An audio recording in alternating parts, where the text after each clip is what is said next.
Assalamualaikum warahmatullahi wabarakatuh. Di video kali ini kita akan membahas sesuatu yang tentunya sangat dekat dengan kehidupan kita, yaitu mengenai relasi urutan. Jadi kalau misalkan ya kita mau membeli sesuatu, ya kan? Jadi membeli, contohnya paling sederhana itu pulpen. Di satu toko ada pulpen yang seharga 3.000 dan ada juga yang seharga 6.000 misalkan ya. Nah, kita bisa mengatakan, oh yang 6.000 itu lebih mahal daripada yang 3.000. Mengapa? Ya karena sederhananya adalah 6.000 itu lebih dari 3.000. Jadi kita punya urutan di situ. Kita punya yang lebih kecil, kita punya yang lebih besar ya, dalam tanda kutip ya di situ ya. Nah, itu tadi. Jadi di sehari-hari kita sangat sering menggunakan relasi urutan di sini, khususnya ya urutan di bilangan. Nah, kita akan bahas lebih lanjut mengenai hal ini. Jadi, himpunan bilangan real seperti yang sudah kita pernah bahas ya tentang himpunan bilangan. Himpunan semua bilangan real itu dapat dibagi menjadi 3 bagian. Yang pertama adalah yang real positif, terus yang real negatif, dan kita punya 0. Jadi contohnya kalau misalkan kita punya seperti 5, 6,5, terus misalkan akar 3, nah itu semuanya positif. Misalkan lagi ya, kalau misalkan kita punya negatif 7, negatif pi, nah itu yang real negatif, itu contoh-contohnya. Nah, 0 ya 0 saja kan. Karena ya dia posisinya ada di tengah-tengah. Jadi ada yang positif, ada yang negatif, dan juga ada 0. Itu sederhana ya. Nah, di sini apa maknanya kita punya ya tadi ya, lebih dari terus kurang dari. Nah, ini kita definisikan seperti ini. Jadi kalau kita punya suatu bilangan real A dan B, A dikatakan kurang dari B, ya kan? Kalau B dikurang A itu positif. Kan mudah ya diterima ya. Jadi contohnya kalau misalkan kita punya di sini 5 kurang dari 7, ya.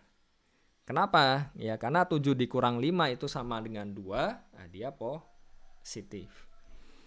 Nah, selanjutnya bilangan A ini dikatakan lebih dari jika B kurang dari A. Jadi A lebih dari B itu jika B kurang dari A.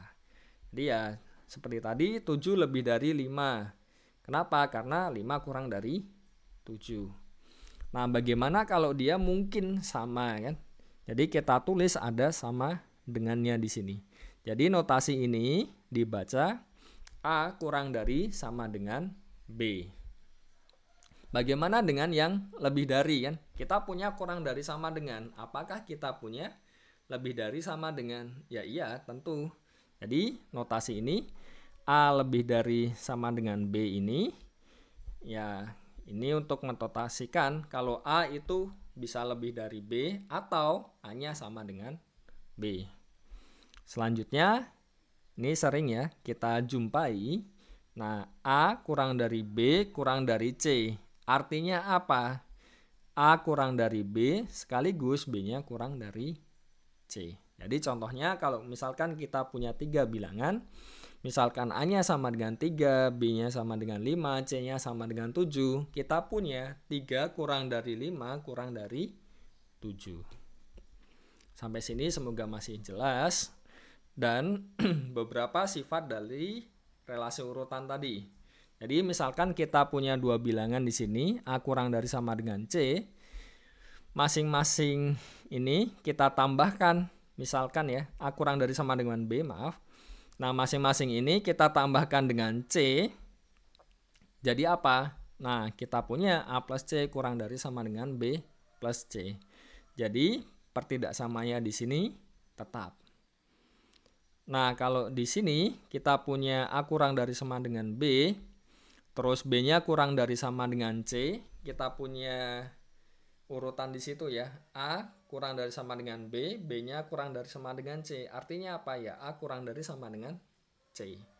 Nah, ini disebut dengan sifat transitif. Terus selanjutnya, kalau kita punya A kurang dari sama dengan B dan C-nya itu lebih dari 0, ya kita peroleh ketika kita kalikan, nah tandanya di sini sama, tetap kurang dari sama dengan. Kalau C-nya sama dengan 0 bagaimana? Ya dia masih berlaku, tapi kan ya untuk apa kan? Karena dua-duanya pasti hasilnya 0. Oke. Nah, ini yang sangat penting ya dan harus dicatat baik-baik. Kalau kita punya A kurang dari sama dengan B dan C-nya ini negatif, kita peroleh, nah ketika kita kalikan, dia yang awalnya kurang dari sama dengan menjadi lebih dari sama dengan. Jadi arahnya itu terbalik. Oke ya. Terus selanjutnya, kalau A-nya lebih dari 0, bagaimana dengan resiprokalnya atau sepernya? Nah, sepernya itu ternyata juga lebih dari 0. Jadi dua-duanya di sini positif. Terus kalau misalkan ini kita punya dua-duanya positif, terus kita ambil sepernya, yang perlu diperhatikan adalah dia jadi terbalik. Jadi di sini A kurang dari sama dengan B, kita peroleh jadi apa di sini? Ya seper B kurang dari sama dengan seper A. Jadi yang di bagian kiri itu seper B-nya yang lebih kecil. Oke ya, yang kurang dari. Nah, terus ini dinamakan sifat trikotomi dan ya salah satu sifat yang sangat penting di matematika. Jadi kalau kita punya dua bilangan real, kita hanya punya 3 kemungkinan ini. Jadi tidak mungkin ada kemungkinan yang lain. Jadi yang pertama adalah A kurang dari B, kedua A sama dengan B, atau A lebih dari B. Jadi seperti kalau misalkan kita punya B, ya A-nya itu kurang dari, atau dia sama dengan, atau lebih dari. Jadi tidak mungkin ada kemungkinan yang lain di situ. Oke ya. Nah, di sini apa yang saya sudah sampaikan tadi. Jadi hati-hati dalam mengalihkan. Contohnya kalau di sini kita punya 2 kurang dari sama dengan 4, ketika kita kalikan dengan negatif 3, ini kan jadi negatif 6 dan negatif 12. Jadi ini salah. Kenapa? Karena seharusnya negatif 12 itu kurang dari atau sama dengan negatif 6. Jadi yang benar adalah arahnya ini dibalik. Jadi kalau waktu SD dulu itu kan ada dicucuk, dicaplok itu kan. Jadi arahnya dibalik ya. Kalau misalkan masih ingat dan menggunakan metode yang sama ya waktu itu ya. Oke, jadi ya ada beberapa latihan di sini bisa dicoba ya. Oke, sekian saja video kali ini. Untuk latihannya bisa dicoba sendiri. Nah, nanti kalau misalkan ada kesulitan, boleh tanya lewat kolom komentar. Jadi, ingin saya buat summary sebentar ya. Jadi, pada dasarnya adalah relasi urutan itu sudah kita kenal karena itu sangat dekat dengan kehidupan kita. Tetapi ada beberapa hal yang memang harus kita hati-hati ketika menggunakan relasi urutan tadi, seperti contohnya tadi ya, kalau misal dikalikan negatif, nah kurang dari sama dengan jadi lebih dari sama dengan nantinya. Hati-hati. Dan lagi-lagi kalau misalkan mengalihkan dengan 0 atau membagi dengan 0 juga harus hati-hati seperti yang di persamaan. Oke, sekian video kali ini, semoga bermanfaat. Wassalamualaikum warahmatullahi wabarakatuh.